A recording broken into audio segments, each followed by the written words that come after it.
douglAR politics. This is douglAR politics, yo. douglAR politics. Listen, douglAR politics, yeah. douglAR politics. This is douglAR politics, yeah. douglAR politics. This is douglAR politics. douglAR politics. This is douglAR politics, yo. Good evening and welcome to douglAR Politics. Now let's be clear. I have an entire show planned out for you all here. Look at all of this, all of this information, different topics, everything ready to roll across the board: food prices, economy, education, jobs, roads, lack of water, flooding, health sector, all of that in here, sport, culture, WASA, total. But something happened yesterday that I'm going to have to deal with carefully, clearly, holistically. Because yesterday could be the illustration of the darkness that has come over and set in stone in our beautiful Twin Island Republic. You see, you all may talk patriotic, you all may mouth it, you all may feel it sometimes. Unfortunately for me, I live it, breathe it, feel it, encapsulate it, love it, and have espoused the virtues of patriotism with sacrifice, personal sacrifice, financial sacrifice, family sacrifice, time sacrifice, all for the upliftment of my beloved country, Trinidad and Tobago. Whether it was as a swimmer in the national team from 9 years old to 17 years old, or a national footballer, or an Olympic national swimming coach from 1993 to 2016. So what happened yesterday with a vote at the Law Association of Trinidad and Tobago shows a clear picture, a movie in HD of where we've reached as a country and where we need to do some very deep soul searching. Even I believe now that we may be lost forever, and I am one that don't ever believe that. I believe you fight till the end, even if you're in a tennis match and you're down 2 sets to nothing, 5-love, and the person serving for the 3rd set, I would tell you, dig deep and win, play each ball by ball. But when I tell you now that I am worried for my country and the future of my country, I could tell you, all of this may have to wait. All of this and all the videos and all the things I had to show you and prepared for you for douglAR Politics may have to wait. Yesterday, the Law Association of Trinidad and Tobago, and let me tell you, the intellectual capital of a country is very important. There are ways that countries move forward: leadership politically, independent institutions, and the intellectual capital emanating from the universities, from the legal bodies, from the educational bodies, from the intelligence gathering, conversations, policy making, and maneuvering forward in a positive manner. All these things lead a country to success. Lawyers are some of the brightest, sharpest minds. The legal profession is one of the longest, most storied professions known to mankind. It's also based on some of the greatest principles, tenets of justice, equality, fairness, equity, debate, discussion, having an opportunity to be heard. Some of the greatest principles the legal profession is based on. Yet yesterday we saw a vote, and it was a very high voter turnout for these sort of events. it was about 200% higher than the norm. We saw a voter turnout of some nearly 600 lawyers coming out to vote. Very high turnout, which is good when people are getting involved in the process. But some of the results and the results that came out need a lot of analysis. The motion of no confidence in the sitting Attorney General Reginald Armour was defeated by some 300 plus votes to 240. It was defeated. The motion to recommend that Reginald Armour resign from the position of Attorney General was defeated. Now some may say, well, that's okay, it's democracy and so on.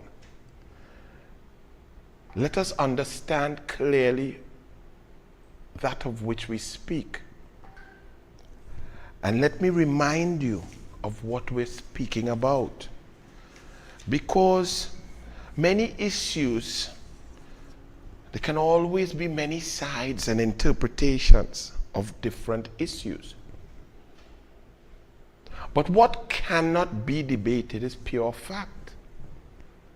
And the facts are that the Attorney General, Reginald Armour, signed an affidavit under threat of perjury to tell the truth, the whole truth, and nothing but the truth, to the best of your recollection, and sign your name by threat of perjury.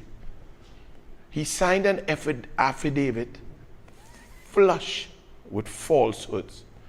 Falsehoods that cannot be deemed as mistakes. It's just unreasonable, irrational to think that. When one becomes a senior counsel, that is the epitome of the legal profession. It is like winning an Olympic gold medal. Do you think Hazley Crawford forgot that sunny day in Montreal, Canada, when he got down on his marks with 3 Americans, Harvey Glantz and others, with the defending boss-up, the Russian champion, one athlete from Panama, as he got down in lane 1 with his red and white socks pulled up above his calves, with his red, white, and black uniform? Do you think that Hazley Crawford could forget that day when he won Trinidad and Tobago its first ever gold medal?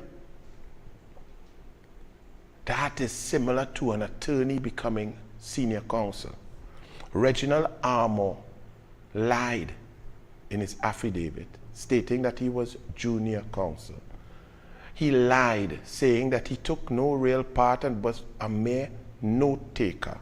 The evidence and the record that is clear shows that that was not true. And any attempt to try to compare it to the voluminous amount of submissions and witnesses that were presented in a case is asinine at best. So these are clear facts. The man lied.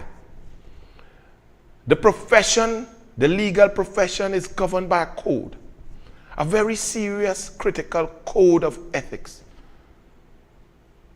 Reginald Armour breached, and I went through that with you all on a previous show, by my estimation, 16 clauses of that code of ethics, code of action, code that all lawyers sign on to when being called to the bar, the legal profession.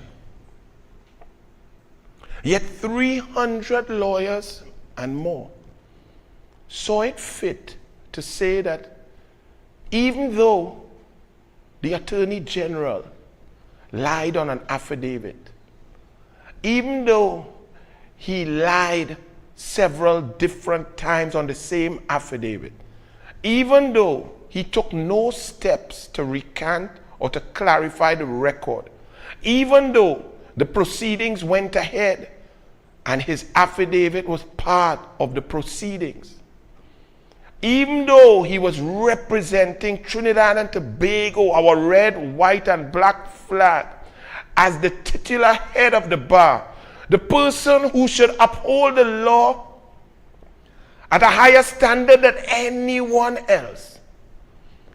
300 lawyers, intelligent people who had the wherewithal, the discipline, the intelligence, the ability, the mental fortitude to get through school in a successful manner, get into law school, pass those devastating exams, and then move on, called to the bar, and became attorneys.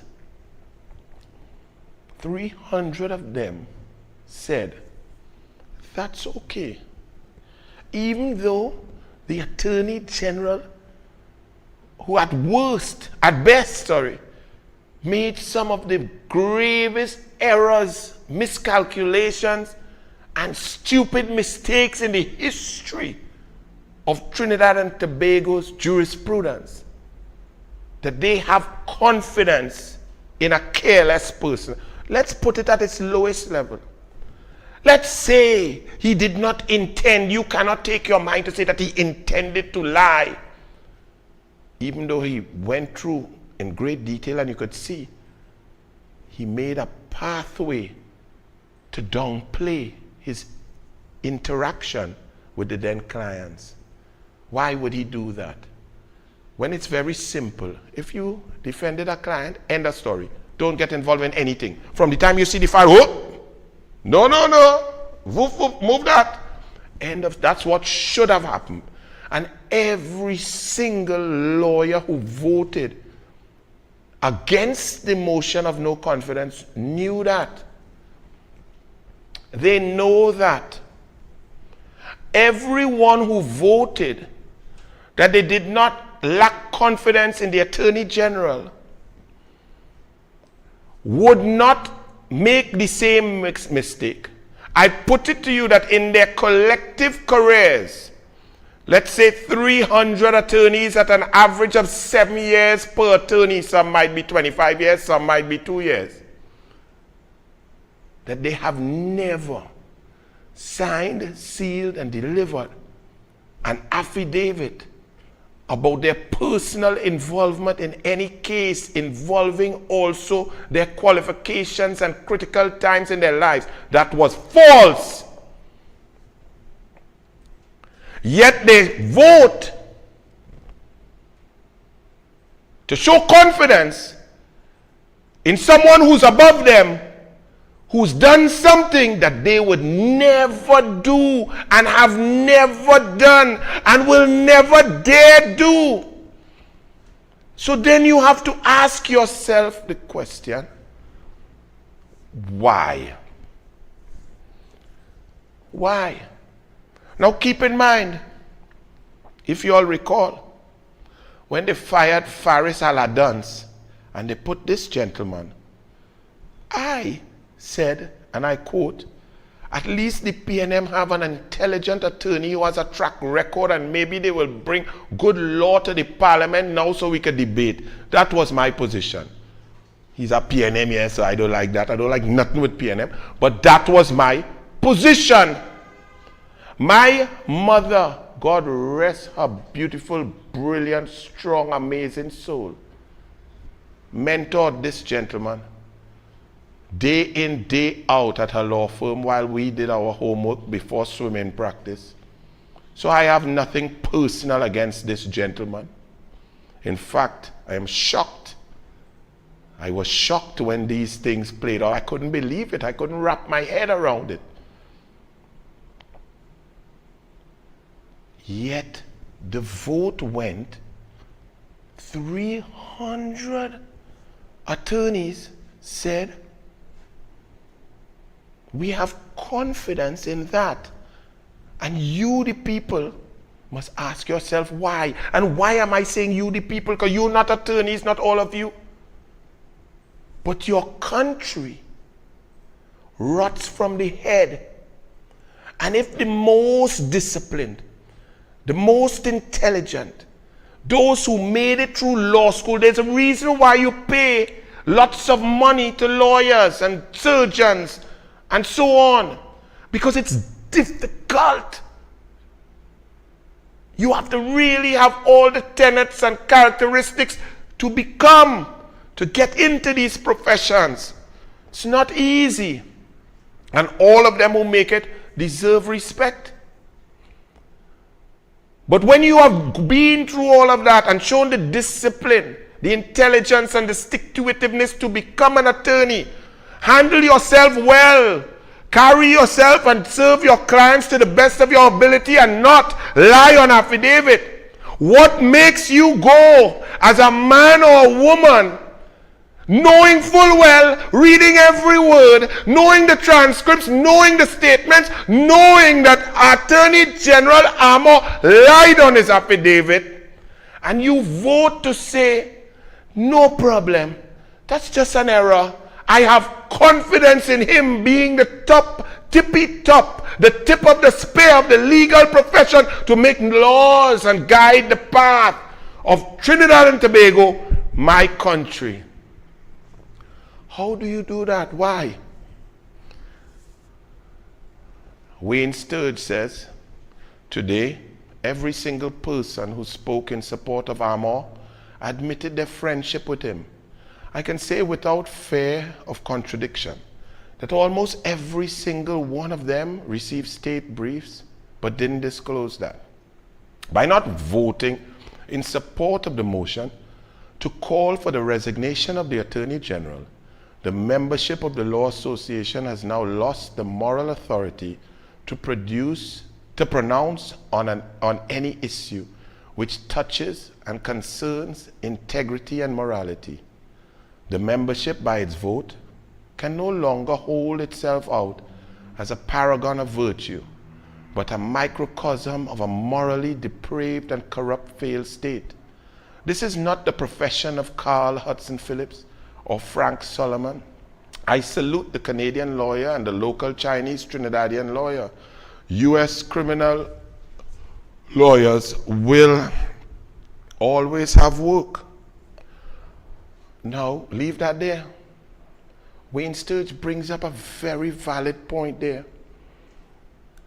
The reason I'm talking about the fish rotting from the head is our country has now signed, sealed, and delivered itself into the realm of acceptance that merit does not matter. That work ethic, discipline, brilliance, amazing track record, performance does not matter. Why am I saying this?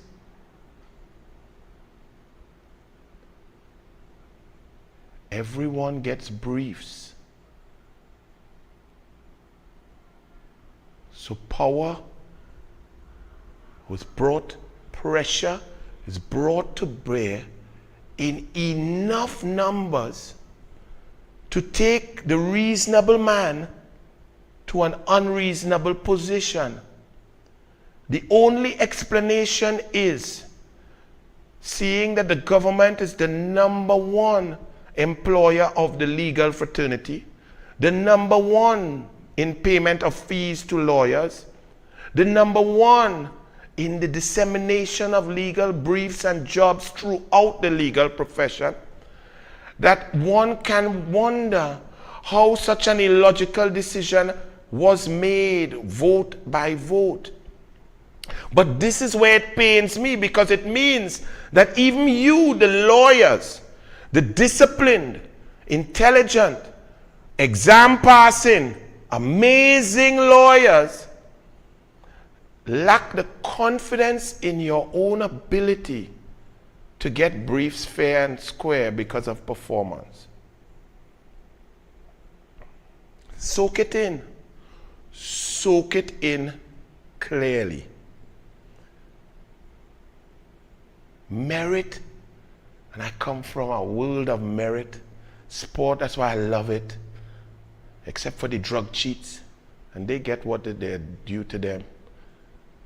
Sport, if you have the talent, your coach has the brain, you work together hard and you push yourselves and you eat and you sacrifice, the best get up to the top. And they win those medals and they merit the endorsements and the money and so on. Merit. You work hard, you win. That's what it's about. But the Law Association now, the best of the best, the creme de la creme of my beautiful country. You see, when you analyze the creme de la creme, it goes downhill from there.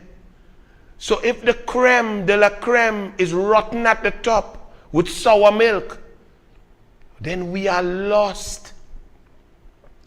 So what the Law Association showed us, that it's not about track record, it's not about number one in the class, it's not about exams and brilliant, it's not about fighting and advocacy and getting in there and working hard, doing pro bono cases and lifting your profile and showing your intelligence for reading briefs, analyzing, making arguments, research and so on. It's not about that.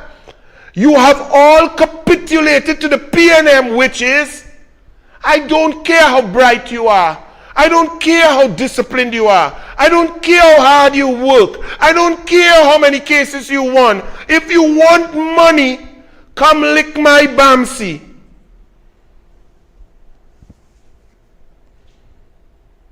Shame on each and every one of you. Shame on you, because your parents would have sacrificed so much for you to become lawyers. And what have you all become? Lick bamsi PNM Balize juice suckers. You say, Anil, why so harsh? I was in the belly of a lawyer. I was put in the womb by another lawyer. The two fellas who shared that same womb with me at different times are lawyers.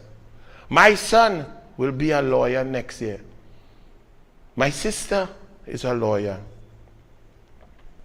And I shame. All my life I held these people up. My mother is the godmother, well, she passed away, was the godmother of Russell Martino's son. Senior Counsel Russell Martino, who stood up yesterday to defend the indefensible at his old senior counsel age. Now, Russell Martino, I must mention your name, because Russell Martino, I could understand. Gilbert Peterson, pure politics, that's Rowley and Rice, right? Gilbert Peterson will make an argument with me that Anil, it was okay, Rowley was a teacher and he had sex with a girl of school age, that's all right. He would make some argument for Rowley. And he would say, Anil, Rowley's my boy. He was a minister and they were building a hospital and material rolled from by the hospital to him, but yes, the breeze blow it. Gilbert Peterson is Rowley and Rice. He has become an oil bunker and an oil baron and didn't know that those bunkering licenses were so sought after and fought for by people in the oil and gas industry, but he got it as a senior counsel. So Gilbert Peterson, I expect that of him. Nothing more. A.A. Commoner, Rowley and Rice, they shut down Petrotrin. No, don't shut down Petrotrin. Nobody said shut down Petrotrin, but they shut it down. Rowley put him there. He ain't know nothing about oil and gas, but he know about evidence gathering and evidence disappearing. He know about those things because he's a classic attorney. He knows about building case and so on. He ain't know about oil and gas and pump like Victor Roberts and them and oil down and screw and go down so and pipe. So he ain't know about that. But when he's there now, all of a sudden an arbitration that a senior counsel said we must appeal, it ain't appeal and it's settled there. And a man dance and wine. They coming now. That is Rowley. That is Rowley and Rice. I expect that. Elton Prescott, poor fella. He and Camacho and them in the Trinidad and Tobago Olympic Committee. He know I know he's PNM. Went to pretend he was an independent senator for a while, but all right, we expect that.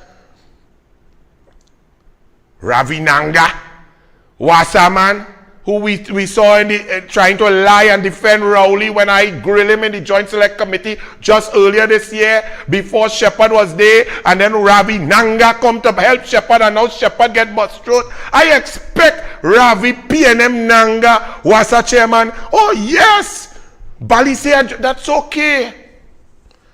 But Russell Martino, yes, I know he's a PNM, but you just get brief both sides, and you over the years, you're kind of 60-40, 70-30, which is all right, because all your PNM rule, the roost, and you all, through diffusion, become Balize infected. But you're an elderly fella now. My father friend, my father will be 82. I think you might even be older than my father. And you come at this late stage in your life to come and defend the indefensible. Russell Martino, senior counsel. But then again, we have to question it, because when I was 17 years old, and as I said, my mother is the godmother of his son. And his son happened to be on the NGC board that was requesting indemnity because they do what Rowley and Smallpin say and pelt away 233 million down the drain in Atlantic Train 1, when all the information was that we're not going with that. Shell, everybody said, all the major shareholders said no. His son on that board. But Russell Martino, you became senior counsel. But this is why I tell you, the PNM must be removed from office, not for one term, but forever. Because no opposition has ever successfully kept the PNM out of power for 2 consecutive terms. And it's the government, the cabinet, who appoints senior counsel. I remember Russell Martino in 1987 fighting a case on behalf of my younger brother in swimming when the club that we were life members of tried to prevent him from training in the pool. And we cut lock and went in and so on. And this man was our attorney. And I am young and I'm sitting down there listening to the arguments. And my mother and them had to hear earful after I waste time listening to him arguing in 1987. I said, Mommy, Daddy, all you could have let me go and argue. Like that man didn't read all the brief, didn't understand the intricacies of the argument that we were making. And I vexed. My mother only said, okay, son, no, it's all right. Because she had a lot of respect. But come now, that's 1987. 35 years later, all that I said back then comes to fruition in the full glare of the entire population of Trinidad and Tobago. When your so-called best and your brightest can stand there with a straight face and make the most asinine arguments, illogical, based on whatever in their mind they need to protect. That's very sad, Russell Martino. Shame on you, sir. I ain't done there yet. I could move here. Now, the mere fact that friends and colleagues got up to defend the sitting Attorney General, Law Association, don't you find something is wrong with that? You all come from the profession that is based on fairness, equity, justice, impartiality, no apparent bias, and so on. So wouldn't it have been or followed your own principles to allow the same number of people for and against to make arguments for and against without any emotion or connection or conflict of interest or friendship or brief or partnership? Wouldn't that have made more sense? And you're the ones who are supposed to teach us, the normal people, how to ameliorate, how to arbitrate arguments, how to discuss rather than picking up gun and cutlass and fight with rock, how to get to the truth of a matter, how to determine the facts. And you're the ones who's supposed to lead us So you are showing us, Law Association, truth, irrelevant. Conflict of interest, that's fantastic. This is my boy. I love him. We had dinner yesterday. We went to the Bahamas. His wife loved my wife. They shop at Target. And we all go, oh my goodness, don't worry about that lie. He just lied there, but he's a good man. I love him 40 times. Me love him long time. Does that make sense to you, my people? Look at all the people who come to defend the man. Is he brethren them? That's good. You gotta be friends with him. I got no problem with that. But isn't this a matter of ethics? A matter of right and wrong? A matter of signing an affidavit? A matter of fact? Doesn't emotion and friendship cloud fact? So how is it the Law Association, whose code is so, they codify impartiality, they codify justice, they codify equity, and yet in a debate, all the man brethren and them come out to come and make an argument? I just don't understand it. Maybe I'm not intelligent enough to be in the LATT. If members of parliament raise things in parliament, it can appear as if they're interfering with the separation of powers. And that is why you have a law association. The law association is supposed to be a very powerful organization taking up the problems on legal issues and keeping the judicial arm of the state in check. The law association of the country is really should be a mouthpiece for the population if they have to take up anything which affects the administration of justice.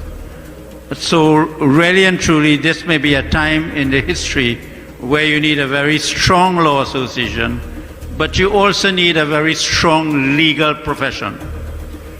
I'm going to say something now that it may be very controversial. Lawyers play a very important role in ensuring the rule of law is upheld, democracy is maintained. Lawyers supposed to be a kind of guardian of society, to take up important matters, to criticize the government of the day, and to be prepared to make sacrifices.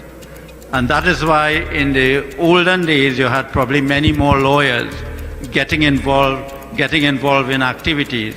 I remember when I was a younger lawyer, I went all over the country giving speeches, marching. I marched from Cedras to Port of Spain, all sorts of things. I see that the legal profession should be more proactive in protecting the public and in taking up the rights of the people. Put up Candice, Barrett, now who's there from me, please? Young lawyer. I want you all to read along with me. This is very serious and touches and gets to the crux of the matter. I'm hoping this is my last post about this. I woke up this morning trying to shake this feeling. A sort of profound sadness I cannot shake. I don't have high expectations of anything in this country, so I always expect a certain outcome. But as a relatively young attorney, 13 years at the bar, as opposed to those seniors who were called before I was born, I feel like the damage to the profession has been immeasurable. There is a stain we can't wash off, even if we tried. But clearly, it doesn't matter.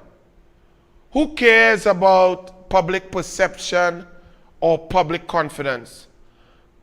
I've always loved the law, loved being part of something that is supposed to be held in the highest esteem and not in a superficial, better than anyone else way, but in a hopeful, relatively unbiased, right thinking will prevail sort of way. This morning, I woke up thinking about how much the determination of what is right and what is wrong comes down to who you are and who your friends are. senior attorneys who I had respected and thought to be principled, but who didn't see anything with what was done because how long they knew him. I'd be swimming in blissful ignorance if I didn't accept that the benefit of briefs was an influencing factor. But I'm sad for the part of me that still wanted to believe in the good. The young, idealistic Candice who loved the profession and respected this profession. I'm gutted for the young ones looking on, who like me want to work hard to change the world or impact the lives of those who need it. Because sometimes you want to believe in good in this twisted world. Up to recently, when I put on my robe and bands, I felt that familiar feeling of exhilaration and pride. The legal profession no longer feels to me like something to aspire towards. If it was ever noble or honorable, I do not see how anyone can truly hold their heads up high to be part of this. When people make lawyer jokes or talk about how lawyers are really liars, you can't disagree. What do we now truly represent and stand for? I'm truly ashamed of those I once held in high esteem. But I guess I'm just naive and still somewhat idealistic. Really haven't been paying attention and genuinely feel heartbroken. That epitomizes exactly the sentiment. And that sentiment must transcend down to the doublesman, to the garbage collector, to the CPEP worker, to the unemployed, to the differently abled, to those most in need. That sentiment must trickle down to every nook and cranny of our society. Why? You all have heard me say here on this show, time and time again, the one institution that I still truly believe, even 22 years later with the Piarco one, with the old white men in the Privy Council bringing truth and thwarting and bringing justice, the entire system, it might take long, it might move slowly, but the one place that I told you that I feel confident that any citizen could make an argument, be heard, and receive a fair judgment is the judiciary of Trinidad and Tobago. It's not perfect, don't get me wrong, especially on political cases, you can see the taint of the PNM. However, on a preponderance of the evidence and a measuring of the probabilities, the only institution where a citizen could have felt that they could get a fair shake is the judiciary. After yesterday's vote, on the heels of the law lords at the Privy Council throwing out a case that was so warped and tainted by PNM for decades, and the lack of the police dealing with a former attorney general's misbehavior in public office. Now you add on a dictator, a hateful, vindictive dictator who warps and thwarts all lines of propriety and righteousness, correctness, corporate governance, and separation of powers. A man who invokes others in public office to misbehave, to thwart merit, to suppress citizens, to oppress those rights of all of us enshrined in the Constitution. You now see that that vote yesterday carries a greater significance than you can understand, because it now shows me that I can no longer make the argument that the judiciary going forward is the place where anyone can get a fair shake, because the Balizé juice is trickling deeper and deeper into the recesses of the legal profession. The judiciary's base is the legal profession, is law students. It is the lawyers who form the pyramid of justice in Trinidad and Tobago. And if the base is rotten, the top bell cannot ring. It will fall and crumble upon itself. Now you see why I have put aside all of this. Why Minister of Bundles has gotten a bly. Why the Shamfa Kujo has gotten a bly. Minister of Man, this boy, the picky head one who got 10,000 to serve his own constituents and draw double salary. All of this, small pin young gets a bly. Because this situation is very serious. So here you have lawyers in their numbers, 300, voting confidence in an attorney general who may be facing charges in a foreign jurisdiction involving perjury. And when I say perjury, let me tell you that in Florida, perjury carries a term, an official perjury in an official proceeding, up to 5 years in jail and a fine of $5,000 or both. 5 years in jail. Yet this man, who could be under investigation based on his own admission, his statements, his admission of falsehoods in a signed affidavit under threat of perjury by this man, who could be under investigation in the USA for perjury. I don't know, I'm not in Lincoln, I've not spoken to any authorities in the USA. But this man comes to the Parliament and the Senate to say to you, little black boy, who put him there, because you put the PNM there, because they told you, Kamala want to give you banana and she don't like black African, so put this there. He comes to tell you, no bail for you, keep your tail in jail, and the next Pomsy Rasta tells you, jail nice, it's air conditioned. This is who is telling you no bail, who gets his friends and colleagues and thanks them on a letterhead to come and say, well, he lied. It's a mistake, but nah, man, he's a good boy. He's in charge of the laws of Trinidad and Tobago. He's the legal advisor to the government. He is the protector of you, the people.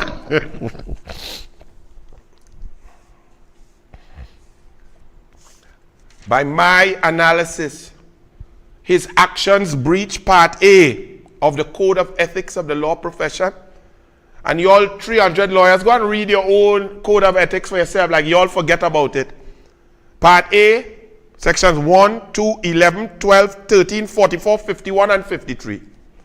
And Part B of the Code of Ethics of the legal profession, Part 2, 5, 7, 15, 35, 1, and 35, 2.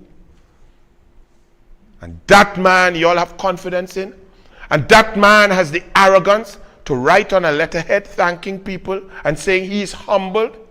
Were you humbled when you were in the Angostura function drinking champagne with Al-Rawi 4 days after this story broke, showing that you didn't care less about what you had done to embarrass this nation? You are a total disgrace. You're a clown. Let me tell you something.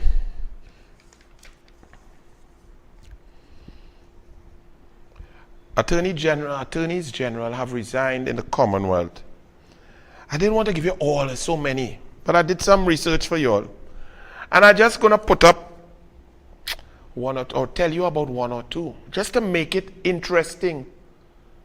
Do you know an Attorney General, Edmund Jennings Randolph, in the USA, right? Commonwealth of Virginia also.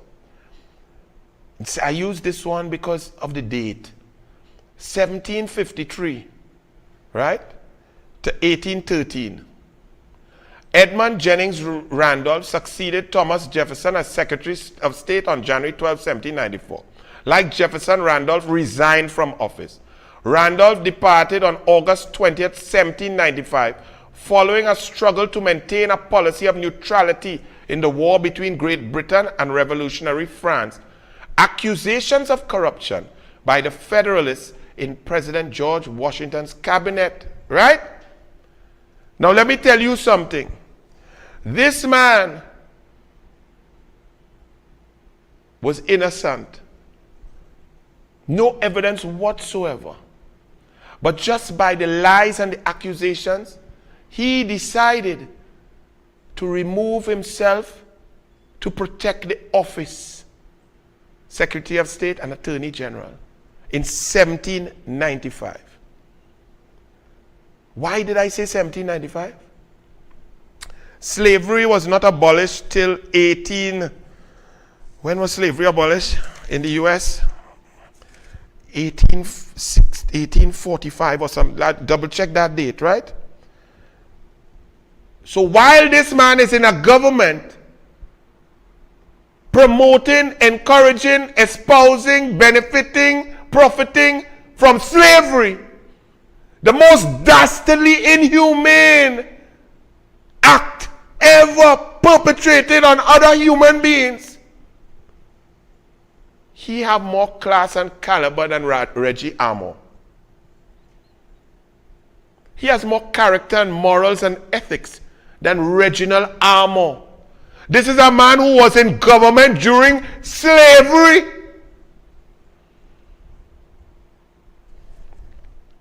Elliot Richardson, another one, was the U.S. Attorney General during the Watergate period with Nixon.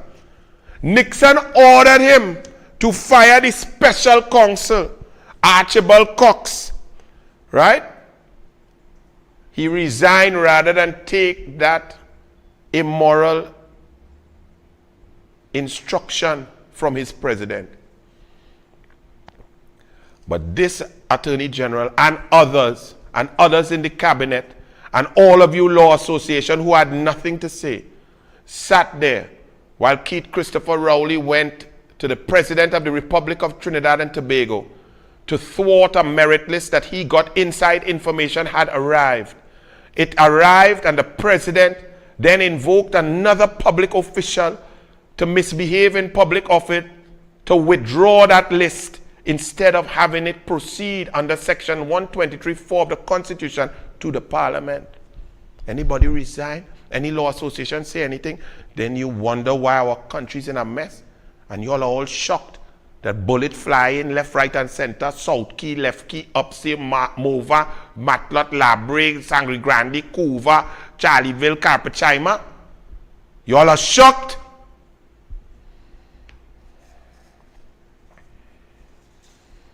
Jonathan Jones resigned as Solicitor General in the UK because the Prime Minister wanted to renege. Boris Johnson wanted to renege on parts of the Brexit withdrawal agreement. Resign. Do not covet office and call colleagues to support and hold on and hang on. It's a high principle. You now have a scumbucket who has signed and lied on an affidavit and is boasting that he has the confidence of his colleagues in the law profession. And LATT, that is what you are. LATT, you are now the latrine of Trinidad and Tobago. Useless. The Law Association of Trinidad and Tobago. The latrine of Trinidad and Tobago. And the Prime Minister, Boris Johnson, Prime Minister of the UK, resigned. Why? Because he made laws for COVID regulations, and breached them and went and party. This man spread COVID all over. Franklin Can dead. He spread to 35 people. Bounced on a woman in golf cart. Touched Gatorade from the COVID and went Scotland to talk to nobody and jump on a plane and went. This man who breached everything, his people, Attorney General with mask, without mask, in mask, inside mask, he outside, drinking on the ground, outside and saying, well, boy, look, I have a drink here. This one, he's still there. But this one gone. Because he also appointed a man who liked to grab other men. Well, how much of them he appoints so? Eh? You want me to start to come? Minister man, don't quirk. And this one's still there. And he's saying, oh, he's a little worried for this one. We are all worried about our country, that this remains, this dark stain, after eating plum and prune same time, with châtaigne, stains on our flag. And you all sit there quietly, and Law Association, you all 300 vote because you're looking for brief. You have no shame whatsoever.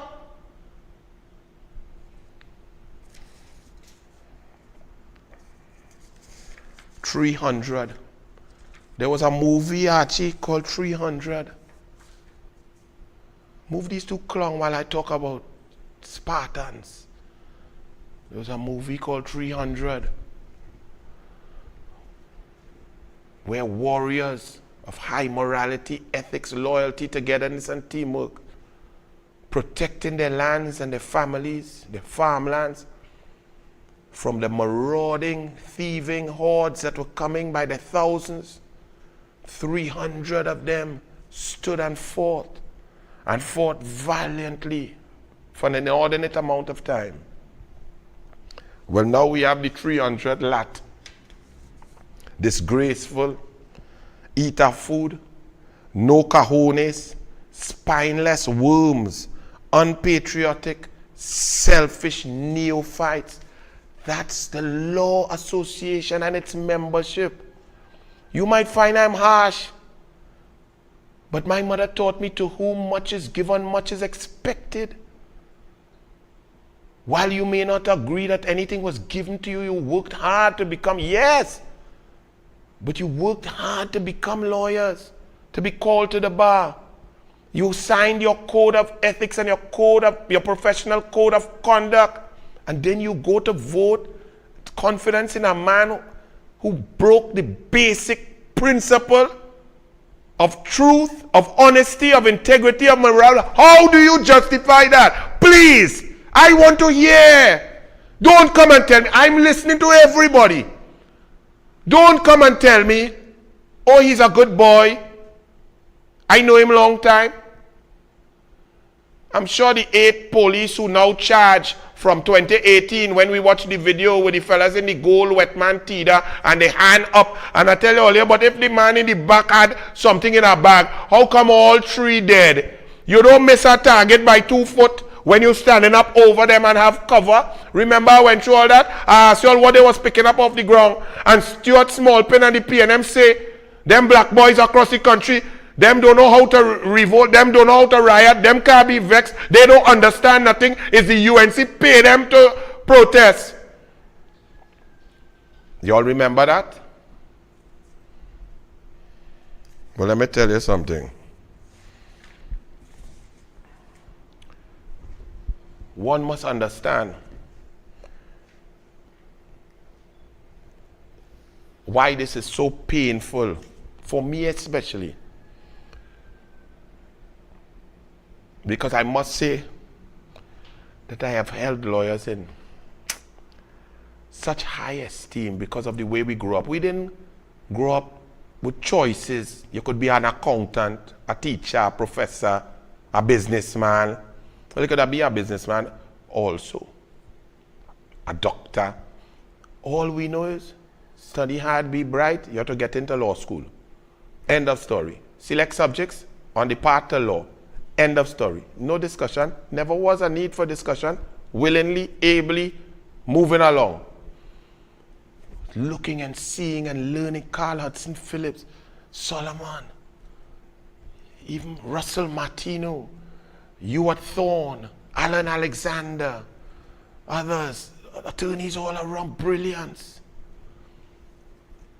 And to see what the Law Association did yesterday, it boggles the mind.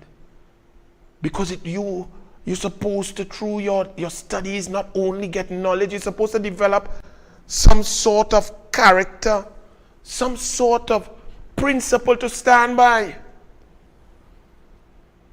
That's why I love sport, and I thank my parents for putting me in sport, because it teaches you something that is a little different. I'll give you a few stories to let you know, because you all may not know. You all may just say, boy, Anil just vex and PNM. Let me tell you a few stories throughout my life. 1987, I had gone, tried to make the national football team. I make the last 22. The squad was 18. I get cut between 22 to 18. So I jump back in the pool and I say, all right, let me try to swim again, get fit, try and make the national team. I make the national team in the short course championships. Just before the trials, I make the national team to go to Carifta in Jamaica. I say, what nice excitement and so on. Deadline passed. I on the national team to represent my country swimming. 11 days later, they had the national short course championships at Flying Fish Pool in Federation Park. And a fella from the East called Lawrence Albada, who I had beaten 11 days before. They missed his taper or something. He tapered down and he rests nice. He put a curtail on me left, right, and center every event. Bad licks. I was wondering what happened, but you see licks. I went to the president at that time of the Swimming Association and I said, sir, I'm withdrawing myself from that national team to put Lawrence Albada there because he deserves to go. The president told me, well, the deadline is gone, so it had to remain so. I said, you're not listening to me. I said, you will write and request an extension and so on whatever basis. But he is going and I am not. And so said, so done. He went. Do you think that sort of characteristic, that sort of decision making was espoused and illustrated yesterday in that vote amongst the best, our brightest, our shining lights in Trinidad and Tobago? Did you see a bit of that or did you not see that? And therefore, we are poisoned from the top coming down. Another story. From all my swimming days, all of us used to go and just get licks. 23 of us went San Cristobal, Venezuela, 1979 for the CCCAN Championships, and we only had to share one gold medal. Randy Atin won the 100 freestyle in 53.16 seconds. All the rest we only licks Cuba, Venezuela, Mexico, Dominican Republic, licks like fire, licks like peas. So when I decide, when I'm coaching now, I say, nah man, me and I taking all that licks. So my first CCCAN Championships as a coach in 1993, I was coaching a young lady called Sangita Puri. And we went to Cuba and we were there. Her first event was 100 meters butterfly. She went out supremely beautifully and was clear out in front. At 50 meters, I looked up at the scoreboard and I noticed her score pad, her touch pad was malfunctioning because it did not have a split time. I had it on my stopwatch. It didn't come up there. She came back down, boom, win, celebration, gold medal by 3 body lengths, 105, 39, 100 fly, 13 to 14. Next thing I see a commotion, Cuban coaches trying to say, because when she touched, her time didn't come up. The Cuban girl who came second came up as first. I knew the thing ain't work, so me ain't worry. Next thing I see, I hear a noise, and in my broken Spanish I go, and the Cuban coaches are trying to say that they won gold.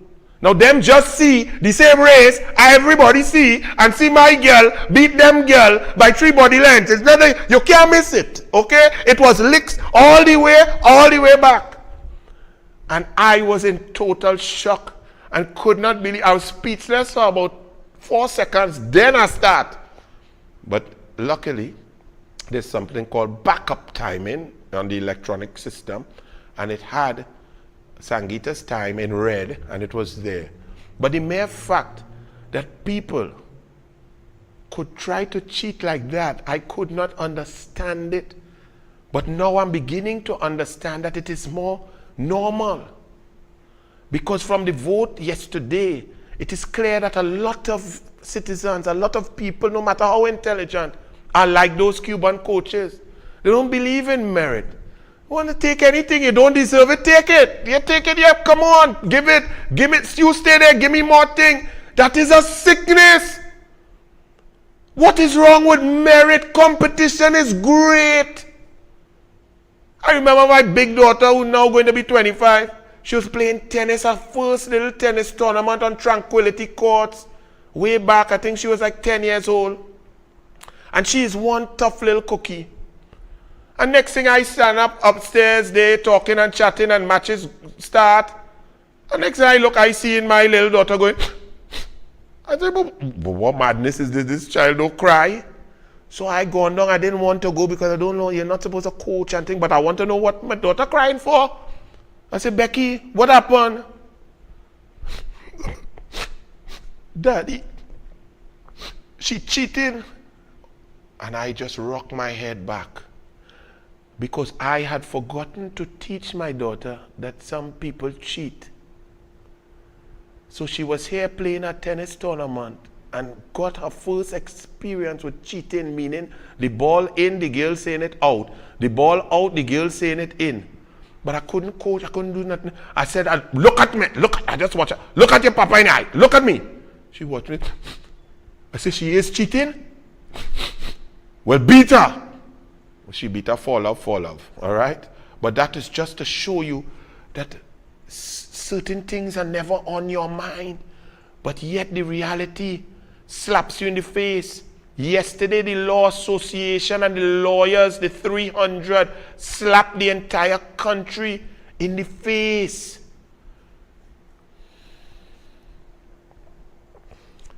You all may not know.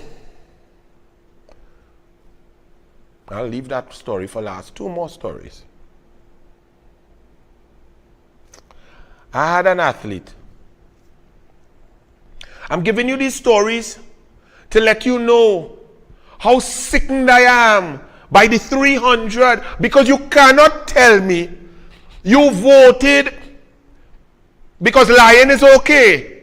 You can't say it's not possible. It's not logical. It's not real. You voted for something else because signing an affidavit, you are all lawyers. Lawyers are taught, read everything, double check, triple check, don't ever sign nothing until you're checked up. But oh Lord, the worst thing in a lawyer office is paper, because they just waste paper. Look that up, a mistake, move that, change that, check that. No, I'm not signing that. Look at this, double check the date, because if you sign it, that's it.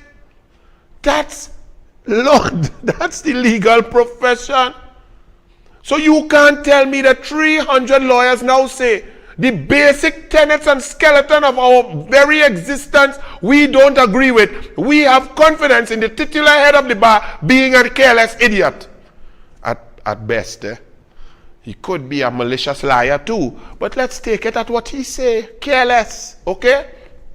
And you all have confidence at your highest level in the careless one. I just don't, you see how it's illogical? So it had to be something else. I was coaching again, this was about 1995, 94, 95, Carifta. I had a girl who went to Carifta and won 11 gold medals. Whap, 11. When we returned home, I told her to find a new coach. You all wondering, but why? Because the gold medal is not everything. Every time that child went to swim, to race, I said, listen, you are superior to your competition. I am not interested in you just winning. I want you to do your best. Listen to the strategy. Take out the races hard. Hit your turns. Come back. Let me see where the lactic acid hits. Let me see how you tighten up, how your stroke changes as you're finishing. Give me the effort. And 11 times, I said that, and 11 times, this child just went, play the fool, and gallery on the competition because she was better than them. I told her, that's not, if that's what I taught you, I can't continue to teach you, because that, making fun and having fun with competition, that's not how we roll. So I'm just showing you why it pains me so much to understand that these intelligent lawyers did that. This is not a joke. This is sickening. And it is a sickness that will envelop and has enveloped the entire country. And that's why our children are lost. That's why the fights all over the place. That's why SCA results are worse in history. CSEC worse in history. University enrollment down. These are all interlinked, and it starts with leadership. Politics is not a game. Final story.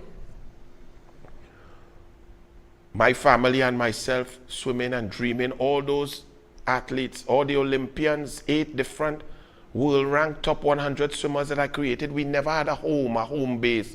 We always like nomads, training here, Center of Excellence there, McIntyre Street, Jumbo Gym, get by Blue Dolphins pool, go down here, go down in Chagaramas, all over the place, no home base. Always wanted to build and construct a pool. But John Rahal and Keith Rowley said over the dead body, Roberts would build that pool, that facility there in Powder Magazine for children to swim, because that Rahal said, and I quote, that land is too valuable for that. It's still fighting and we're still moving on. But I then became Minister of Sport, didn't I? I'd been fighting for 22 years before that to build the aquatic center there for the children, for my club, family club, to unearth talent, to give opportunities for the community, for everybody, for the country. Did I use my position as the Minister of Sport to construct it? To take your taxpayers' dollars to build it? No, because before I swore in to be the minister, I had to know that once I accept that position, it would be inappropriate, improper, and wrong. Never mind the value and the benefit to the community and so on. But because of my conflict, because I am involved, it would be wrong to build it. But we come out of government, and an attorney general sits down and rents out his own building, Franco Men. Takes also 38 million to outfit the building that was not fit for purpose.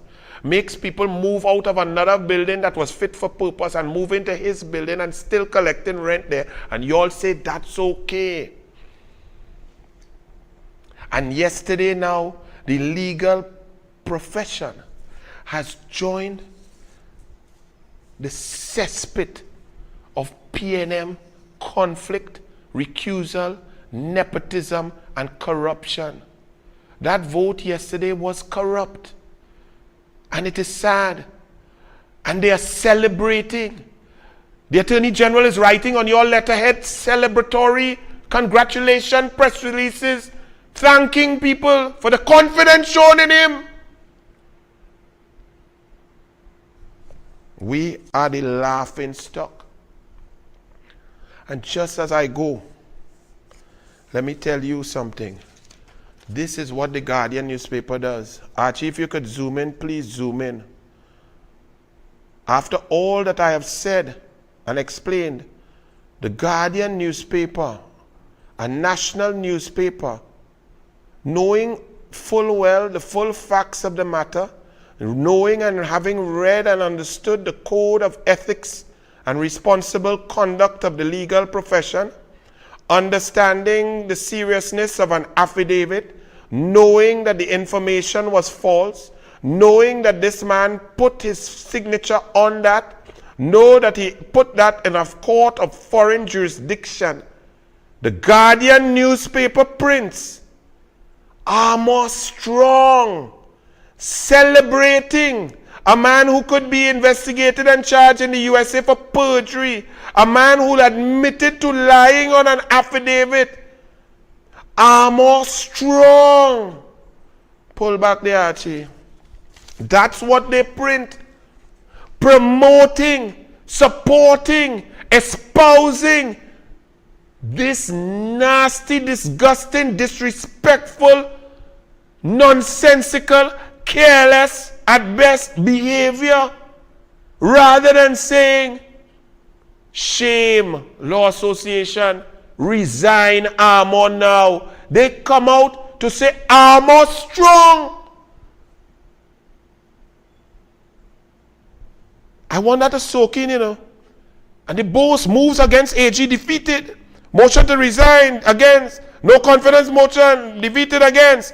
He is humbled and grateful by the majority outcome. The Guardian continues. Lawyers give Armour vote of confidence. This is what the media does, really. A vote of confidence. And then they put here, Armour humbled by positive result. There is nothing more corrupt than a biased media whose inability to seek the truth and present information to the nation creates a situation where evil and incompetence pervades. Where are our Calypsonians? I see Miss Nyala Maraj write one day, it's a brilliant one. Where are my Calypsonians? You can't sing because it's a PNM. The ghost of Joe Newell Williams still pervades the society. All our pens have run out of ink. As we live in a country where there is not even multi-symptom Panadol and Painol, where there is no nasal spray in this country in any pharmacy, we are on the verge of total, complete collapse. And then the Express puts Armour off the hook. Really? The Law Association had no power to do anything anyway, so what hook was he on? And what hook is he off? Did he not sign a false affidavit in the Florida jurisdiction? Does Florida still have the law of perjury that when you lie on an official proceedings, you could receive a judgment against, if found guilty, of up to 5 years in prison? Is he off that hook? What hook is he off? He's off what hook? He's just on to move on to hand out briefs and reward those and move along with Balizé House. As we talk about Balizé House, this is where our country has reached, Archie. Where this edifice of corruption, poor corporate governance, lack of transparency, accountability, pure unadulterated corruption could go on right in front of your face. And no one cares. No one asks a question. Not the media, not the Express, Guardian, Newsday, no one. Not CNC3, not TV6. No mass media will ask a question. Where's the money coming from? Who's paying? How are you paying? From what account are you paying PNM? What Balizé account? No FIU, no special branch, no consultants, no contractors, no joint consultative council. Nobody asking any questions as this Balizé House rises up to the sky. Where the material coming from? How many different contractors have dropped off material there? Who are the architects? Who are the consultants? How much is it costing? Where's the money coming from? Where's the general counsel? Which account? Which treasurer? Is the treasurer of the PNM paying checks? Where did they buy the material? And from which hardware? None of these questions. Right in your face. Look at it good. Archie will have it running up there. Look at it good. The PNM General Counsel don't even care. The PNM Treasurer don't care because where the bills? Where the bills for the steel, for the roof, for the concrete, for the foundation, for the contractors? Who are the workers? I see a set of Venezuelan was up there talking a set of Spanish the other day. What's the cost? You have that one. Has it taken over land from Tranquility Government School? So the old Balizé House refurbishing too, and this one, how many stories gone down below? $100 million worth of construction. Who is the contractor? I pass here frequently, and I've seen different contractors daily just coming in.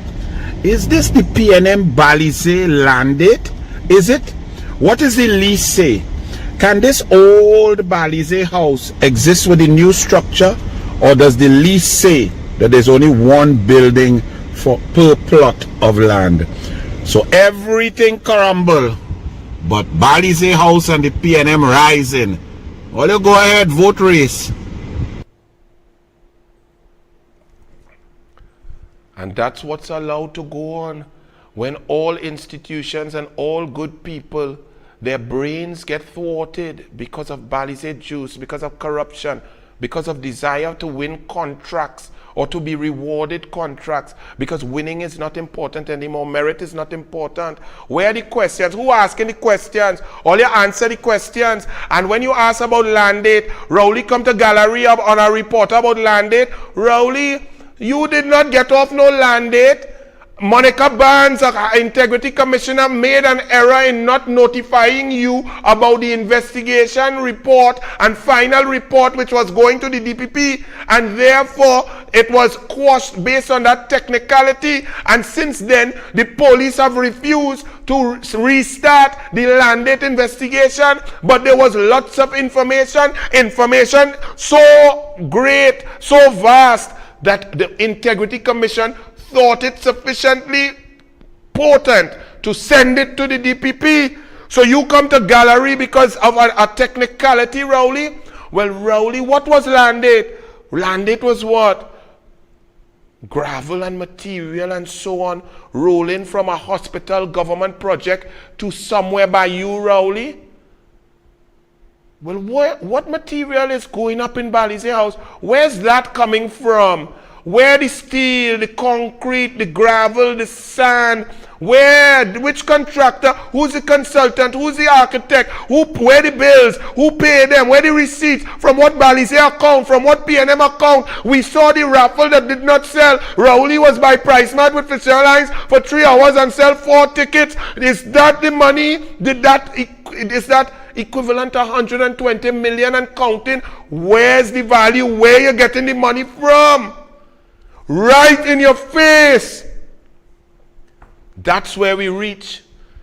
Because right in your face, an attorney general could lie on an affidavit and get 300 strong to tell him we love you, so we take good care of you. Good night. For the nation, for the children, yeah. We're getting it done in the fires of hope and prayer. Together as one, there is no load we cannot bear. And I see the light at the end of the rainbow. And I see the bright blue skies. Tomorrow has come and the change has begun. Yes, we're moving, yes, we're moving. Here we come, hey. Getting it done. But let me tell you something, forward is how we moving, so never stop believing. We getting it done. A new country we building, this country first we choosing, and every day we proving. We getting it done. They only mama guy and we don't know they was thieving. They cannot tell we nothing.